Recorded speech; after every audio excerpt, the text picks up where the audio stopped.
Mr. Schmidt, you'll start off with this question. What do you propose for health care and insurance reform? Well, another fun question. I've thought a lot about this because, again, given the fact that we're a private sector employer, and we're in the, we're the spear at the tip of the recession.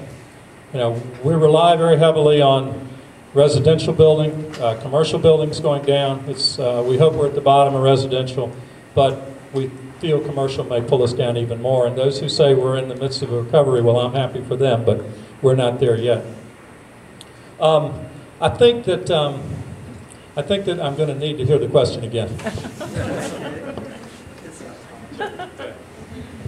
What do you propose for health care and insurance reform? What I was leading to before I stepped on my toe was the fact that because we have employees, we pay about 70% of their health insurance every month. And that's roughly about $1,300 a month. But the 30% that they pay is still relatively unaffordable, given the fact that we've cut back their hours and the things that we're struggling with. So I believe that health care needs certain elements. We need to have no pre-existing conditions. I'd certainly like to see interstate insurance competition. I believe that that the public option is not something that I am comfortable with at this point, but I think that there certainly needs to be a way that we control health care better than we do, because no employer and no municipality can accept 15% year-on-year unabated increases, and it is a cost that we simply have no measure over whatsoever right now. Delegate Perky. And if I could, I would just, with health care, I got to go back because Peter said the chamber supported that mandate, $125 million. They did not. I spoke at the chamber meeting. The whole chamber was there. The board of directors were there. There were 2 people in the room that supported it out of about 47. And frankly, it was overwhelmingly not to support that money that was created. And I see a gentleman there shaking his hand.